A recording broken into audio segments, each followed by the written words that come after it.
I need to tell you this ghost story. This happened 25 years ago and we still can't shake it. So the user starts the story off by saying that their parents got married 25 years ago and were in search of a small little place that they could afford. They ended up finding something perfect. Wasn't in the best neighborhood, but they could afford it, had 2 bedrooms, 1 bath, and it was actually near their father's job. So they took it and they moved in almost immediately, and everything was going great. Of course it was. Of course it freaking was. Everything's always going great before things go to shit, right? Okay. Anyway, the user's dad's grandmother decided that she wanted to get them a little housewarming gift, something perfect that would look really nice in their space, and she found it at a yard sale. It was a vintage singing, spinning clown. Why? Genuinely, why? Well, the user's mother didn't want to seem ungrateful or like she didn't want the gift, but she was deathly afraid of clowns. Despite this, though, she took the gift and she displayed it in her home on one of her kitchen shelves. She would go on to just try and ignore the clown because she really was unsettled by it. But about a week later, she noticed that there was something seriously wrong with it. The clown would go off on its own. It would start singing and spinning, all without being touched. Now, I could probably excuse this, okay, if the figurine had like faulty mechanisms or whatever, but it's a wind up.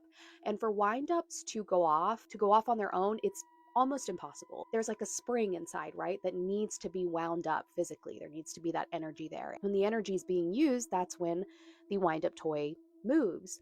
But once it's gone until somebody else comes along and winds it up.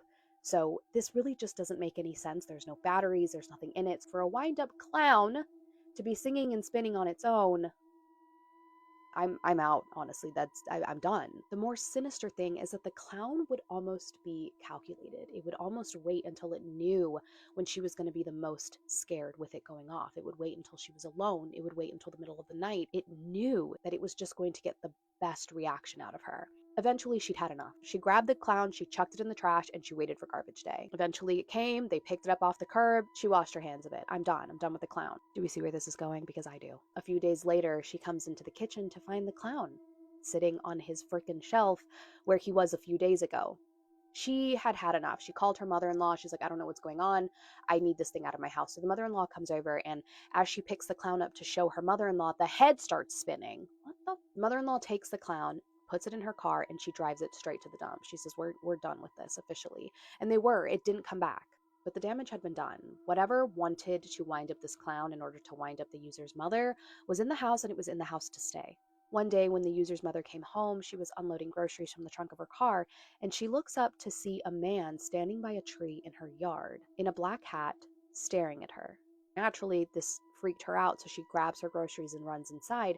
Her and her husband just kind of chalk it up to the fact that they live in a not so nice neighborhood and it was a one off experience, until her niece and nephew refused to spend the night at her house anymore because they said that every night they would go to sleep, there was a tall man standing at the foot of their bed, staring at them with a black hat. On another occasion, the user's mother found herself home alone when her husband went fishing one night. And as she's making the usual rounds, locking up the house and making sure everything's secure and put away, she hears something coming from the spare bedroom. And it wasn't just a small noise either. She said it sounded like the furniture in that room was being picked up and thrown against the wall over and over and over again. She ran out of the house and called her husband. When he came home expecting to see the house trashed, thinking a burglar had gone in, everything in the home was as it should have been. Everything was in its place, and the spare bedroom looked like it hadn't been touched in days. All the doors were locked, all the windows were secure, and from then on, the user's mother refused to be alone in that house anymore. At this point, though, whatever was in the home no longer cared if she was there by herself.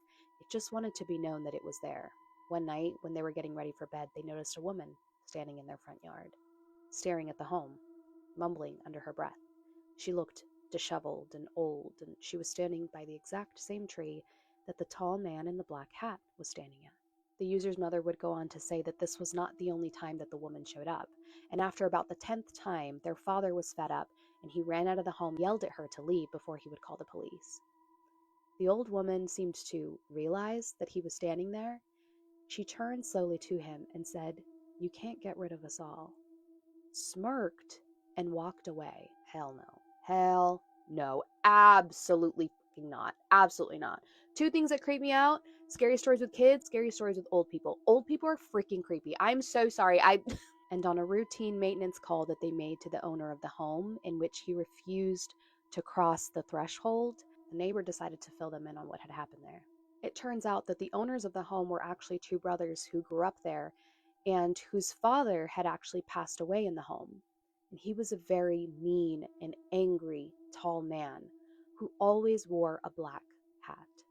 I hated reading this. I read this last night and I'm telling you that I could not sleep. What I think is going on here is that the spirit of the father doesn't want anyone in his house. Just the fact that the two brothers who now own the home, the fact that they don't even want to cross the threshold into that house, that they could probably just feel the energy that's in there and they want nothing to do with it, is very telling. Guys, even my little guy was so scared that his little underpants were coming down.